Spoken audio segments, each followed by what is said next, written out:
Comitê de Política Monetária do Banco de Moçambique, CPMO, decidiu reduzir a taxa de juros de política monetária, taxa MIMO, de 16,50% para 15,75%.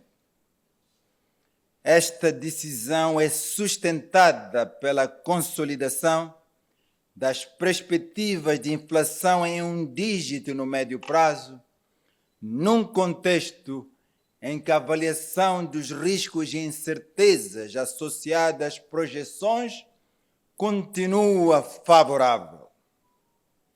As perspectivas de inflação mantêm-se em um dígito no médio prazo. Em fevereiro de 2024, a inflação anual fixou-se em 4%, após 4,2% em janeiro. A inflação subjacente, como bem sabemos, exclui as frutas e vegetais e bens com preços administrados, também desacelerou. Para o médio prazo, mantém-se a perspectiva de inflação em um dígito, refletindo, sobretudo, a estabilidade do metical e o impacto das medidas tomadas pelo CPMO. Para o médio prazo, excluindo o gás natural liquefeito, perspectiva-se a manutenção de um crescimento econômico moderado. No quarto trimestre de 2023, estima-se que, excluindo o gás natural liquefeito, o produto interno bruto tenha crescido 3,6%, depois de 3,3% no trimestre anterior. Quando incluído o gás natural liquefeito, o produto interno bruto cresceu 5,4%. No médio prazo, antevê-se que a atividade econômica, excluindo a produção de gás natural liquefeito, continue a recuperar, não obstante as incertezas quanto aos impactos dos choques climáticos na produção agrícola e infraestruturas diversas. A pressão sobre o endividamento público interno mantém-se elevada. O endividamento público interno, excluindo os contratos de mútuo e de locação e as responsabilidades em mora, situa-se em 344 mil milhões de meticais, o que representa um aumento de 31,7 mil milhões em relação a dezembro de 2023. A avaliação dos riscos e incertezas associadas às projeções da inflação mantém-se favorável. Destacam-se como possíveis fatores de contenção da inflação no médio prazo o esforço da consolidação fiscal e o impacto menos gravoso dos conflitos geopolíticos sobre a cadeia logística e sobre os preços das mercadorias no mercado internacional. O CPMO continuará com o processo de normalização da taxa MIMO no médio prazo que nós anunciamos na última reunião. No entanto, o ritmo e a magnitude continuarão a depender das perspectivas de inflação, bem como da avaliação dos riscos e incertezas subjacentes às projeções de médio prazo. A próxima reunião ordinária do CPMO está agendada para o dia 29 de maio de 2024. Muito obrigado.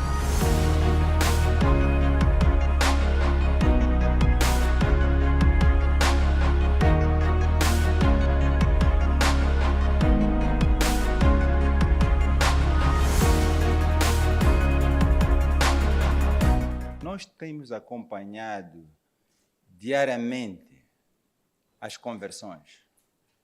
As conversões são as compras de divisas pelos bancos comerciais dos fornecedores destas divisas, que são os exportadores.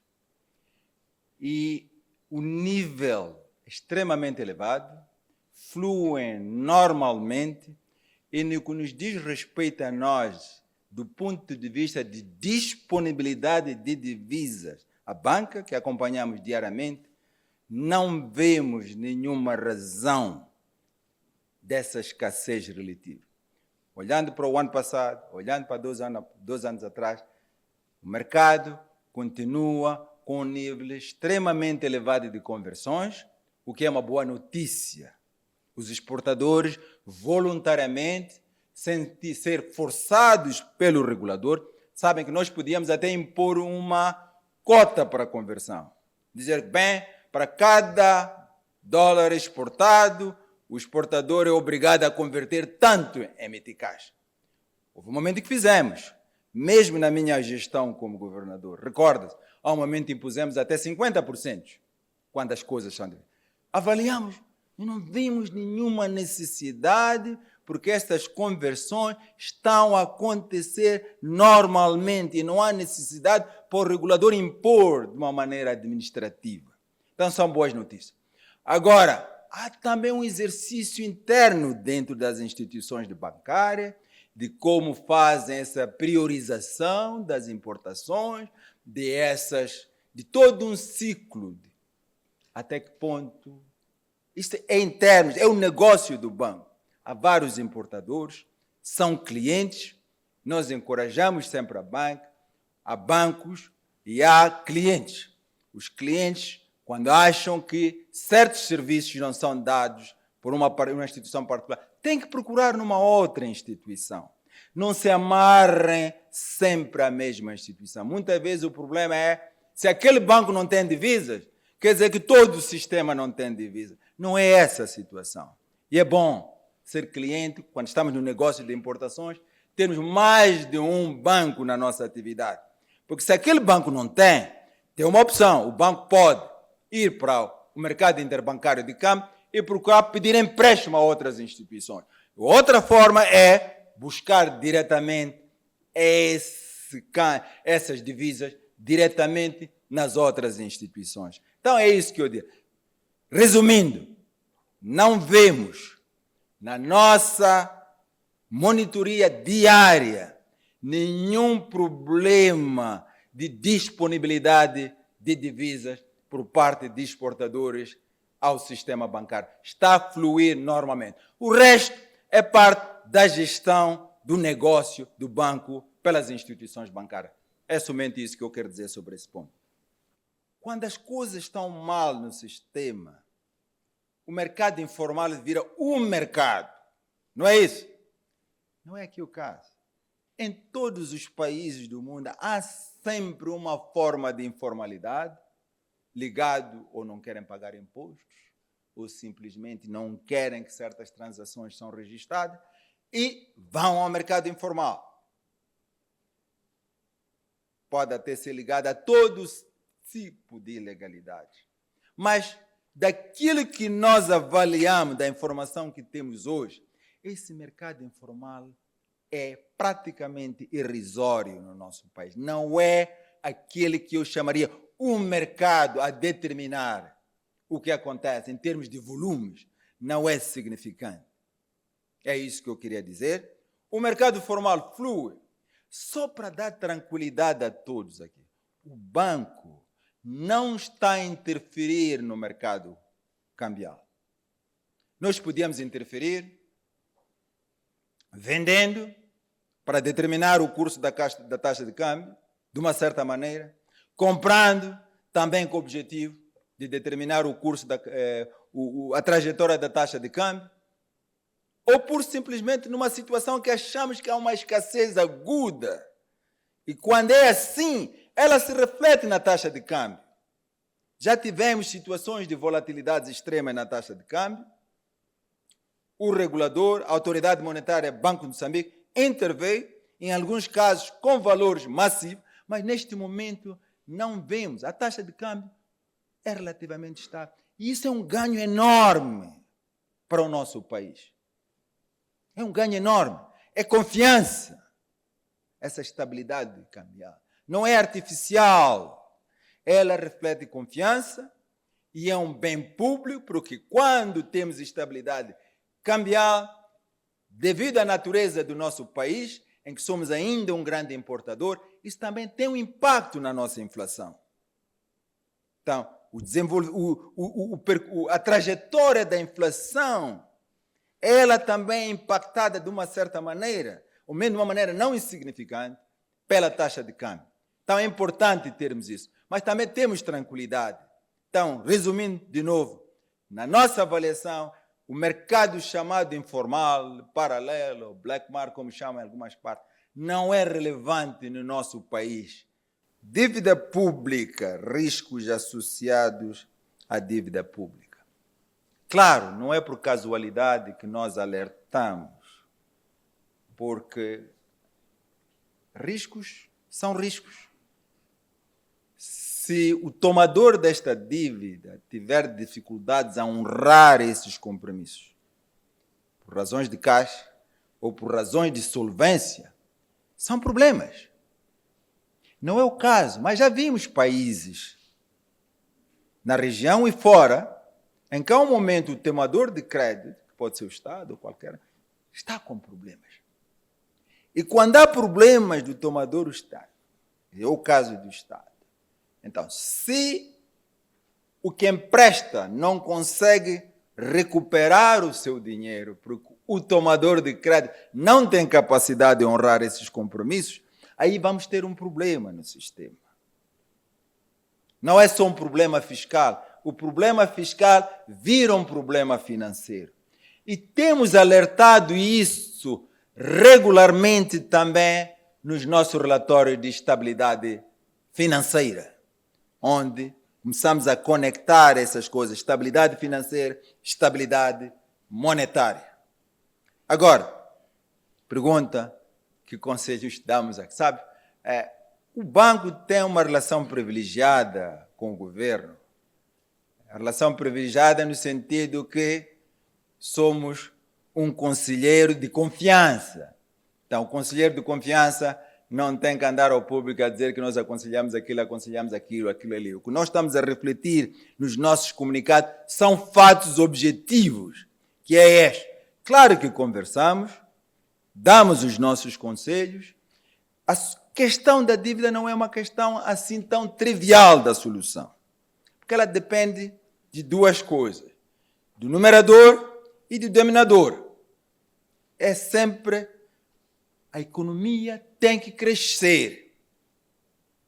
Quanto maior é o crescimento econômico, maiores são as receitas, o denominador que condiciona o numerador, quando a economia cresce, então ajuda. Maior a capacidade de honrar esse compromisso. Quando o numerador cai, dívida, pode cair por vários. Depende também como. A capacidade do Estado de honrar, quer dizer, maiores receitas.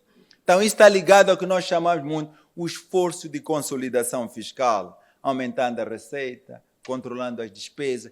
Mas isso leva tempo. Não é uma coisa que se faz de um dia a outro. Esse é o grande desafio. Então, estamos a listar os fatos, o governo está consciente da equação, está a trabalhar com vista a normalizar também o problema do endividamento. Falha nos sistemas de pagamento. Outro assunto muito delicado. Vocês sabem, temos uma nova plataforma que está correndo muito bem, foi abraçada pelas instituições, mas eu não sei se prestaram atenção, nós emitimos um comunicado no ano passado sobre esses problemas. E praticamente o comunicado mencionou as razões mais importantes que estávamos a ter esses mini apagões. Entre os quais o mais importante é o aspecto tecnológico na banca. As instituições atrasaram a ajustar os seus sistemas à nova plataforma. Isso cria problemas. Eu próprio já disse, no encontro com a gestão, têm que trabalhar. E também porque atrasaram, ou porque não acreditavam que ia acontecer, não sei porquê.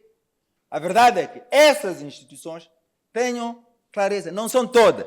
Essas instituições que não se ajustaram em tempo, que só recentemente é que estão a abraçar este desafio das novas tecnologias para se adaptar ao novo sistema, aí está o problema.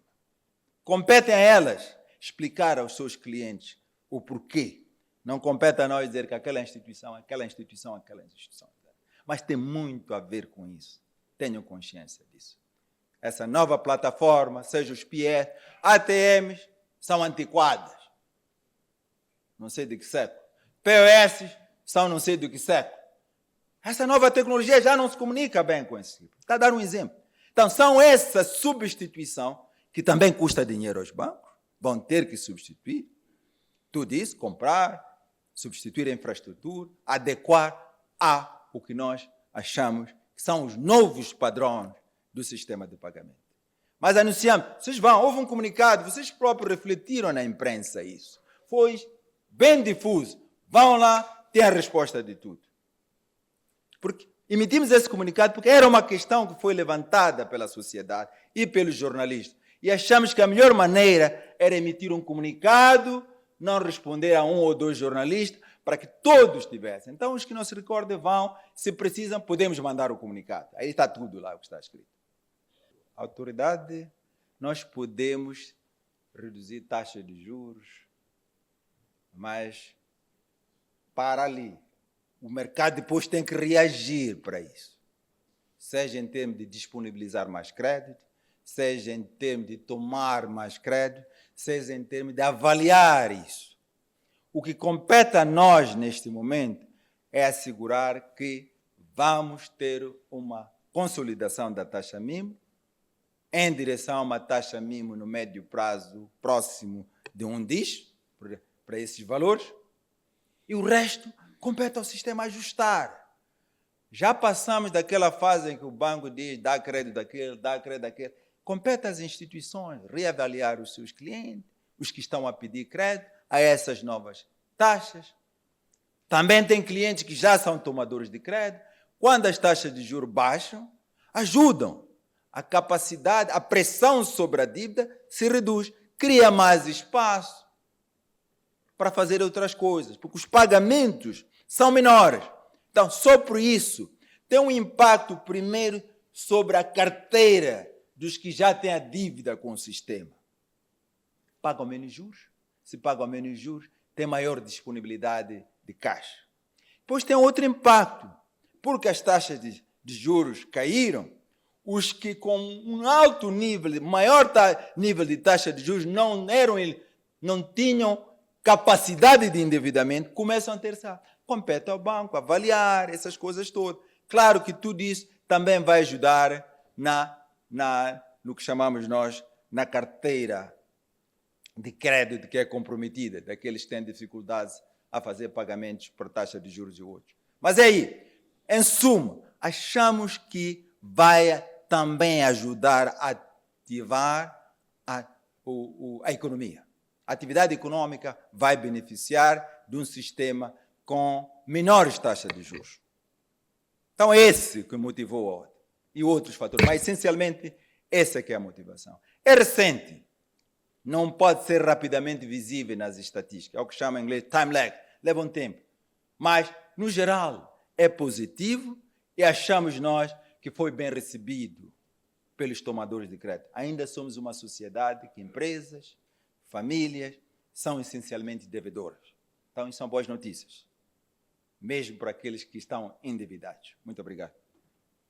As projeções do gás natural liquefeito, o impacto sobre o PIB, como é que é? Vocês sabem, nós trabalhamos diretamente com os setores, com as empresas que estão nesta área aqui. E essas projeções que nós temos não são nossas, são deles, das empresas. Então, nós simplesmente pegamos. Então, só estamos a anunciar, estamos a refletir, mas não são genuinamente as projeções do Banco de Moçambique. Recebemos através do trabalho contínuo que temos com os setores relevantes nesta matéria. As empresas, neste momento, as empresas que já fizeram decisões de investimento. Uma vez as decisões de investimento feitas, elas com relativa segurança podem lhe dizer como é que as coisas vão acontecer. Porque não são investimentos de brincadeira, é muito dinheiro. Então elas sabem mais ou menos o que é que vão produzir, o que é que vão vender. Tem mercados, tem comprador, tem contratos para cumprir. Então, o que temos neste momento reflete projeções das empresas que já fizeram as decisões de investimento. E elas são relativamente bem firmes. As outras que ainda não tomaram, quem sabe? Não sei se respondi à sua pergunta. Pronto, obrigado. A situação em geral, acho que fomos claros nisso. Do ponto de vista econômico, o que é que nós dissemos? A economia está a crescer. Não será os 2 dígitos de crescimento do tipo dos tigres asiáticos, mas estamos caminhando nessa. Uma boa notícia. Bem, quando a economia cresce, todos saímos a ganhar. É parte dos indicadores do bem-estar. Porque ela também traz consigo reduções de pobreza, reduções de desigualdade. Sem um crescimento econômico é muito difícil lidar com essas questões, as tensões sociais. Então, é uma boa notícia. Outra boa notícia que está no comunicado é a inflação está a cair a níveis baixos.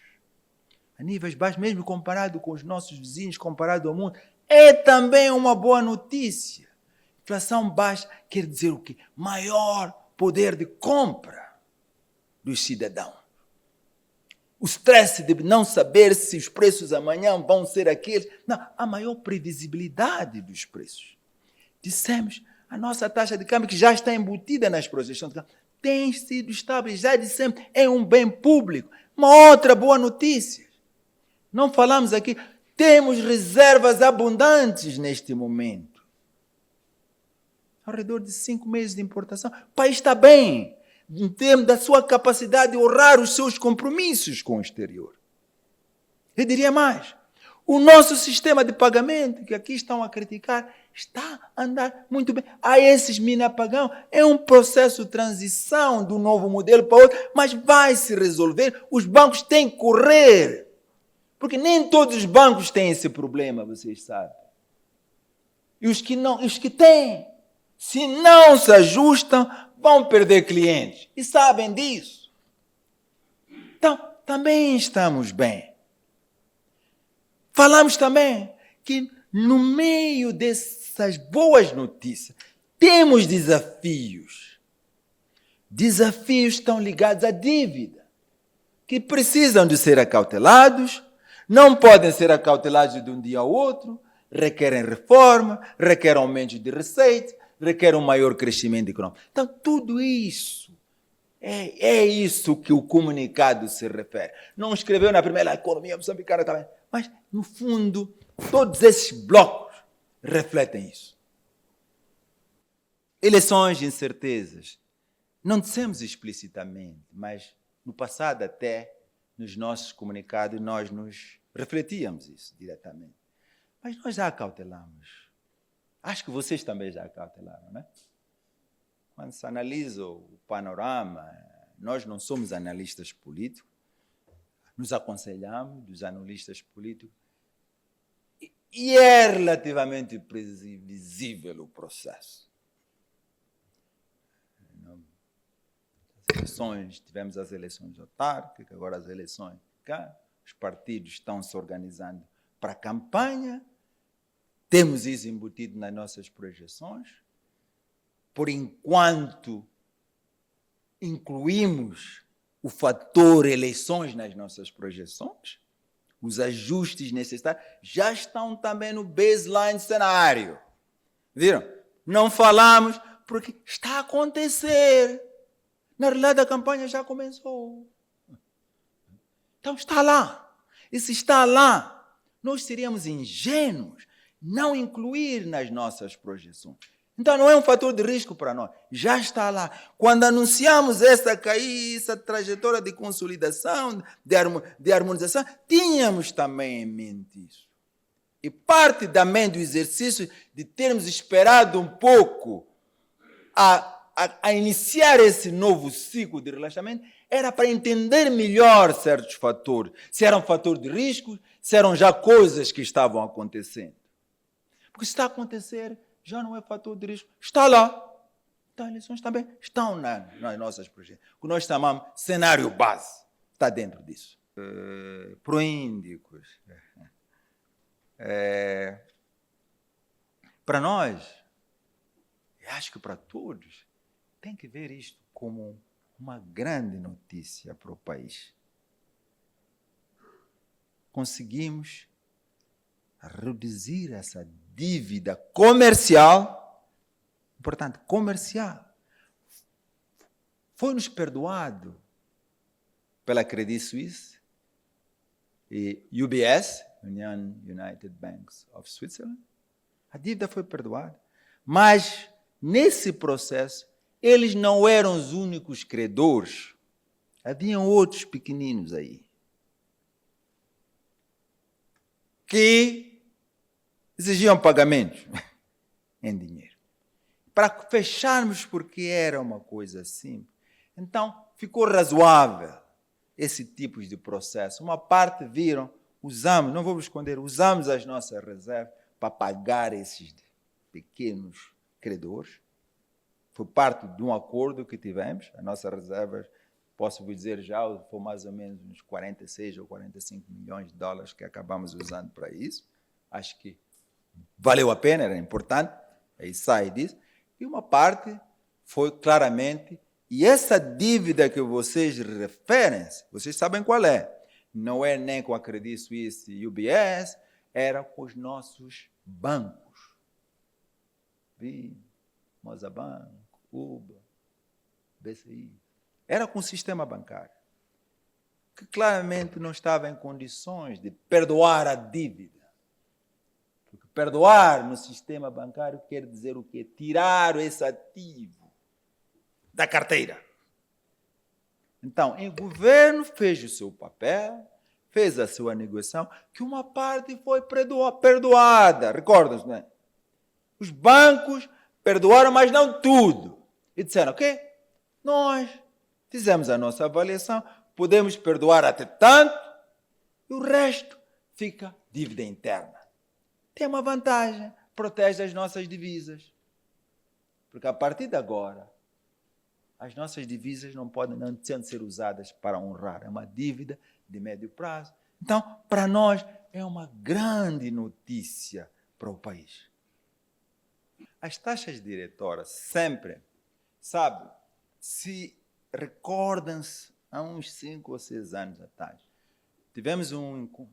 Negociamos com a Associação de Bancos a taxa prime rate, em que a taxa mínima é uma das componentes mais importantes. Então, quando ela sobe ou baixa, a prime rate também cai. Não necessariamente logo, porque ela é avaliada uma vez ao mês. Está a ver? Eles emitem um comunicado. Há um momento éramos nós até que emitíamos o comunicado, não sei se recorda. Mas dissemos, não, essa prime rate é vossa associação de banco. Chegou o momento de vocês cuidarem da vossa taxa. Nós cuidamos da taxa mínima, vocês vão cuidar da taxa prime rate, que nela está embutido não só a taxa mínima, estão embutidos outros fatores, incluindo o crédito mal parado, reservas obrigatórias, todas essas coisas todas. Agora, quando a taxa mínima cai, quando se faz o cálculo, ela também vai ser refletida no momento oportuno na taxa prime rate, uma vez ao mês. É o que está. Agora, pode acontecer, eu não sei se já viram, houve momentos recentemente que a taxa prime caiu sem nenhum movimento da taxa mínima. Não sei se viram, se acompanharam isso. Acompanharam? Sabe por quê? Porque os outros fatores foram favoráveis, que permitiram que a taxa prime pudesse cair, mesmo sem tocar a taxa mínima. O fator risco soberano é um elemento importante nisso. Essa resolução da dívida que estamos a ter ajuda, porque é a percepção de risco sobre o país. Então, não se surpreenda que em momentos, mesmo quando estivermos sentados, ou porque a taxa não cai, e a taxa prime continua a cair. Porque há outros fatores que afetam essa taxa prime. Mantém-se essa postura do banco, que anunciamos há 2 meses atrás, essa postura continua. E dentro desse período, estamos a caminhar, reduzimos agora de novo. Não quer dizer que vamos reduzir sempre. Haverá momentos que vamos ter que pousar, avaliar e ver com segurança. Caminhamos. Mas a direção é essa. Queremos que o país, quando comece, o banco, a economia, o sistema, comece a trabalhar com taxa de juro mais baixas, a nível de um dígito. Essa é a direção que nós queremos caminhar. Não se pode fazer de um dia para o outro, porque também seríamos populistas. Podia chegar aqui, não, baixa a taxa amanhã, 9%, 8%. Vocês iam rir de mim, com razão. Vou dizer que isto não é possível. E não é possível mesmo. Então, vamos caminhar com cautela, com segurança. O importante é saber onde é que queremos ir e trabalhar para estar. Não é uma coisa fácil, o que nós anunciamos. Não é fácil, não se engane. Vocês ouviram todos estes desafios, tudo isso. Esses desafios, fator de risco, então tudo está a mitigar contra isso. Então, haverá momentos que nós vamos ter que pousar. Ok, pousar, mas temos confiança que naquele horizonte que nós anunciamos de 24 a 36 meses, é razoável pensar que podemos, o sistema, viver com taxas ao redor de um dígito. E é o que nós queremos. Para tirar na cabeça das pessoas pensar que o banco só quer aumentar a taxa, só quer viver com taxas não sei de quê. Não é isso o objetivo. O endividamento em si não é um problema. Tá? Não há nada, é normal como as famílias, as empresas vão buscar dinheiro na banca, vão buscar no sistema, o Estado também vai, ou mesmo por questões simples de tesouraria. A questão é, será que estamos a fazer o melhor uso desse dinheiro? Se sistematicamente você pode se endividar e o dinheiro é investido em infraestrutura, em melhor capacidade, em transformação da economia. Claro, isso é uma boa notícia, porque a dívida de hoje vai ser paga amanhã. Agora, quando estamos a endividar porque estamos a consumir, ou porque estamos a pagar salário, ou despesas correntes, aí já vira um outro ciclo. Então é por isso que eu não gosto de lançar números, porque tem também muito a ver de como é que se está a usar esse dinheiro, como está a canalizar o dinheiro, para quê? É um endividamento para quê? Mas aí façam essa pergunta ao ministro. Ele vai estar em Muito obrigado, Excelência. Certamente de responder a essas perguntas. Mas não olhem só a números, o número em si. Os países podem ter o mesmo número, mas não quer dizer que tem o mesmo problema de endividamento. Porque depende do que é que fizeram com os recursos que usaram do endividamento.